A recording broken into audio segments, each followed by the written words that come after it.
today I have the pleasure of chatting with my friend and an IngramSpark author.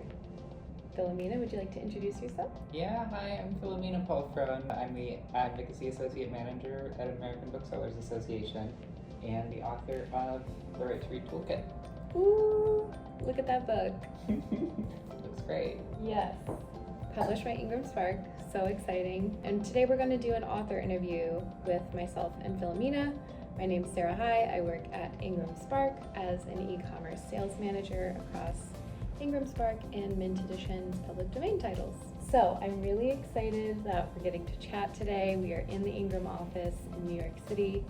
Sun is out, it's beautiful, and we're going to talk about book bans and why this book is so important at this moment in time. So my first question for you, Philomena, is what inspired you to write this book right now? Yeah, because we're in the middle of one of the worst book censorship crises in American history. It's very similar to the playbook that we saw during McCarthyism in the 50s, even more similar to the playbook that we saw in the 80s, and actually it's a lot of the same people involved. And since 2021, 4,240 unique titles have been challenged in school districts and libraries. 4,240. And it's getting worse actually every year. 65% increase in 2023 versus 2022, including a 92% increase of challenges at public libraries. So the crisis is moving from school districts to public libraries, which is an even more fundamental challenge to U.S. democracy. So that's kind of the context in which I wrote this book. The people who want to ban books have had a head start. They've had time to get their organizing guides together, to get their playbook together, to launch their websites distributing disinformation about books. And people who are fighting book bans are playing catch up. So writing this now was essentially a way of trying to get something out quickly and on a national scale that people could use to help organize their efforts. Yeah. Oh, that's amazing. I feel like what you touched on, the way that this is so applicable at this point in time, it's really, really helpful to have a physical guide that not only booksellers, but librarians, readers can use, can buy for others to help spread the word on how to fight book bans at the local level, which is what a lot of the work you do at the ABA, correct? Yeah, exactly. Yeah. I mean, I'm trying to organize booksellers who are so inclined and want to do something about the book ban crisis, to empower them to do that in a way that is as effective as possible. And this guide is part of that. It's part of the rationale for releasing it as a print book is that it could appear in ABA's members' stores. That's a built-in network, and these indie bookstores around the country hopefully will be able to carry this and give it to their customers, because I've talked to so many booksellers who say people are coming into the store asking me what can they do about book bans, especially if they see folks who have like a banned book display in their store. And this was meant to give them something easy to point to say, well, here's this book, you can use this as a starting point. That's great, and that leads perfectly into my next question for you, which was last year's ABA Right to Read Toolkit was only released as a digital booklet, so what made you want to release this handbook in print as opposed to keeping it digital? You did already touch on a lot of why you did that, but... Well, it's also part of what you said, which is that it's really, really helpful to have a print book that you can pass around among the people that you're organizing with, that you can annotate with whatever is most relevant to what's happening in your area, because there's a lot of similarities, but of course every situation, every community is unique. And also that you can put away for a while and then take back out the next time you need it without needing to find it again. That's great. I love the idea of annotating this, writing, highlighting things you like, underlining, And especially for booksellers and librarians, having something they can physically point to when a patron or customer comes in and says, how do I fight book bans? This is a really invaluable tool for them to have. And we'll talk more about publication date and details of where you can buy it in a sec, but just have to do a little self-promotion for IngramSpark here. But why did you choose to go with IngramSpark to publish this book? Well, because the crisis is so urgent and it's evolving all the time. So if we have more than a few month lead between when it's written and when it comes out, it's possible that the situation will change. And when we talked to IngramSpark, we were able to be pretty confident that there wouldn't be all that much lead time. Mm-hmm. And, of course, the situation has evolved so rapidly that there are already things that I'm thinking like, oh my God, I would have loved to include that. But it's so much less than I think it would have been in a different circumstance. Mm-hmm.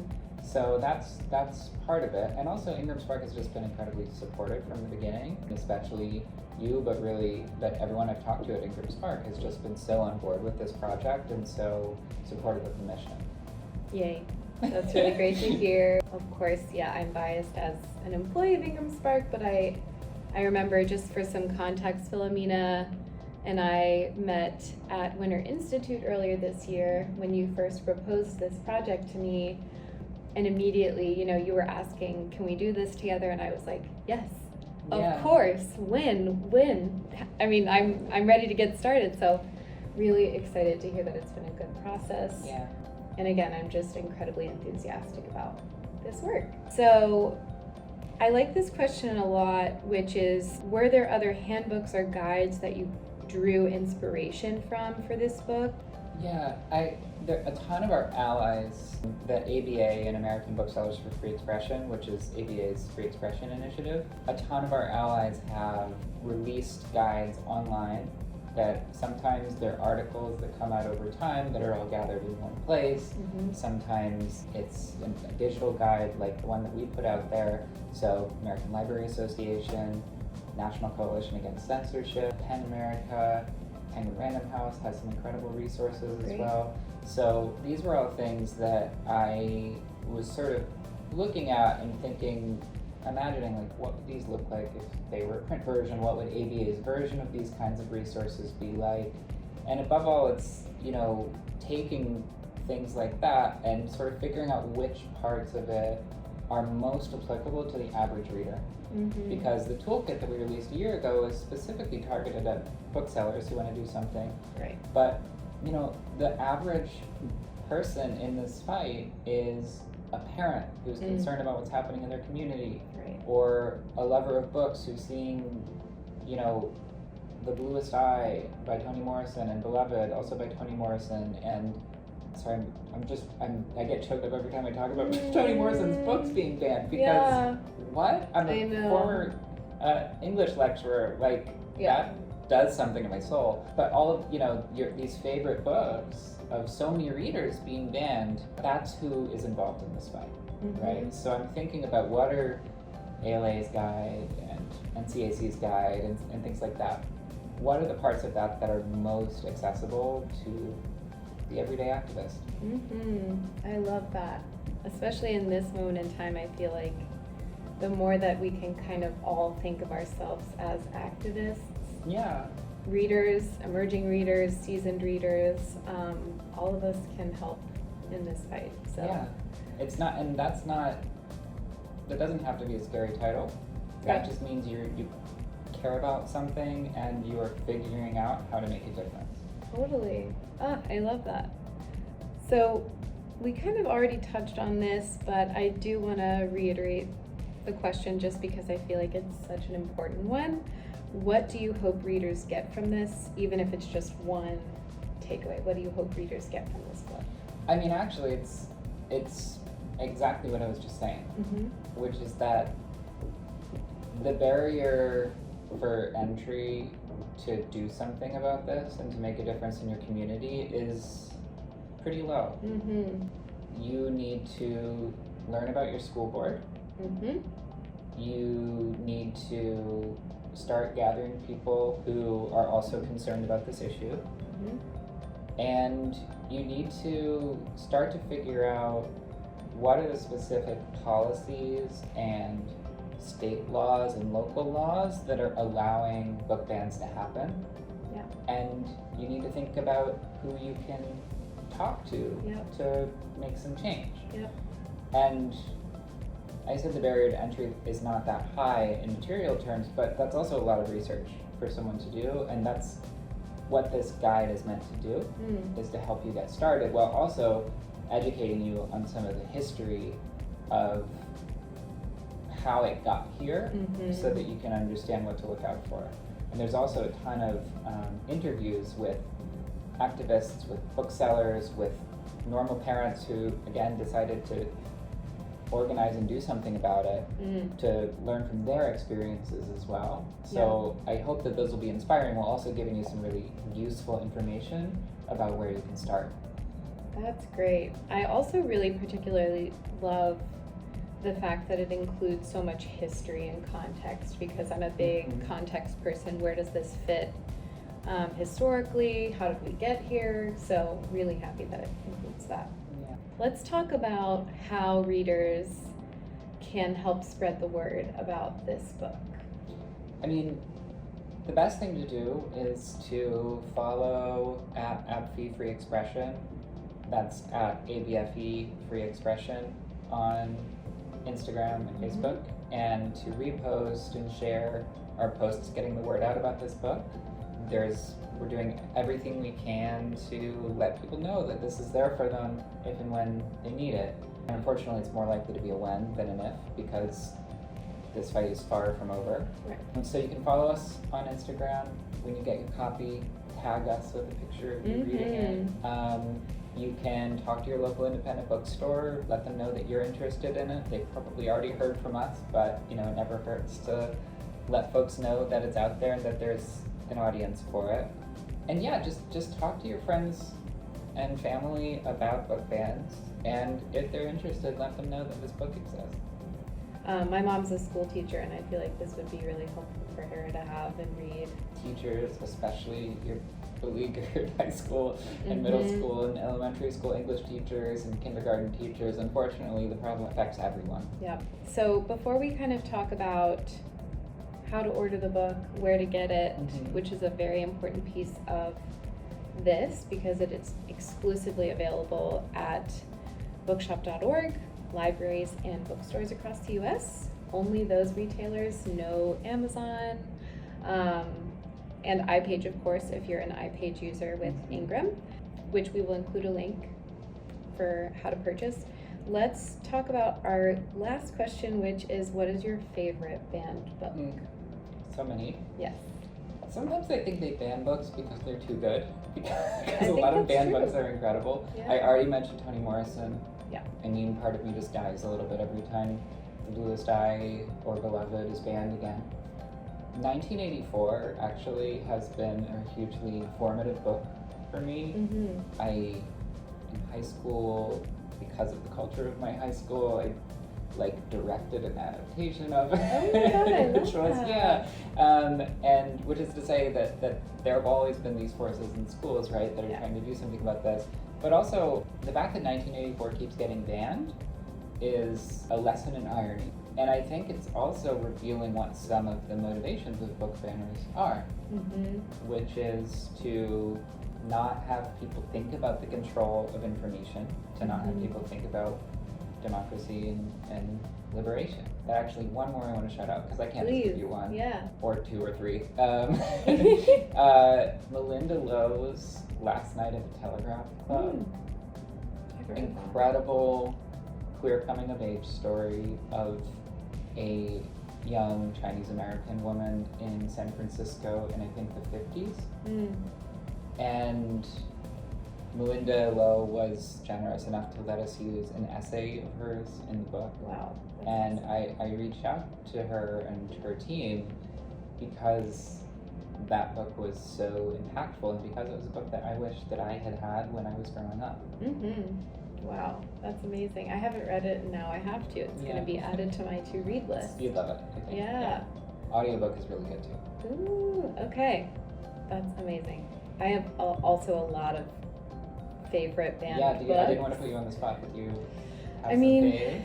Any Toni Morrison, Yes. of course. I think Beloved is one of my favorite books of all time, let alone one of my favorite band books. In the Night Kitchen, Maurice Sendak. That's usually banned, which I find hilarious, but I love that one. And of course, Handmaid's Tale, which also just feels increasingly workable. Yeah, and with 1984 and The Handmaid's Tale, what happens there is that they point to the sexual content in those books. But one, not all sexual content is obscene. Yeah. It's not all meant to titillate. And they're also choosing selectively sexual content to target in books that they don't like for ideological reasons. Right. So, 1984, I think there's like one scene. I don't even remember it. It's so quick. Yeah, and if The Handmaid's Tale if that's how you're responding to The Handmaid's Tale, we've got bigger problems. Right. The point of these books is not to be pornography, it's to educate, it's to raise awareness, and it's to move people. Yeah, absolutely. This is, again, just such an exciting project to be promoting alongside you, Philomena, and I'm just really proud of the work that you're doing, and all the support that we can give you is what we want to give you and more. Well, thank you for everything you've done, again, from the beginning, when it was just a twinkle in AJ's eye. I mean, even then I was like, let's do it! Yes. And I had full faith that you would make this just stunning. It's a beautiful book, just chock full of interviews, history, action items. I'm really, really happy with how it turned out. So let's talk about where people can buy it. Yeah, so September 16th, it comes out. Start with your local independent bookstore. Yep. Ask if they don't have it. Just mention that you're interested in it. They might be able to order it for you. Another great option is bookshop.org, which is an online platform that supports independent booksellers. And if you are a bookseller, you can order it through iPage. It distributes through Ingram distribution system, which is hugely helpful in terms of making it something that independent booksellers can carry in their stores. Yep, exactly. And just one more thing, because we have time and because I think it's important to chat about, why does this precede Banned Books Week, and what is Banned Books Week? Banned Books Week is a celebration of banned books and an awareness raising event about the book ban crisis that has been going on since, pretty much forever, but the last big flare-up of it was in the 80s. And so Banned Books Week was started as a way to support the freedom to read and to let people know why books are banned, which books are banned, and start to get people thinking about what they can do about it. So the reason that we wanted this to release so close to Banned Books Week is so that we could tie that awareness raising work that so many libraries and bookstores do in observing Banned Books Week, to tie that to actual actions that people can take to do something about it. And I love the back too, where it says banned books have been surging. You can read all about it in the book. It's $18 paperback, beautifully printed by IngramSpark. I think that's everything I wanted to cover. Of course, I could talk to you for hours and days, but thank you so much for your time, Philomena, and for doing this. We are so excited and proud to be pushing this book with you. So please go buy your copy. Us in this work. Yeah. Yes. Okay. We did it.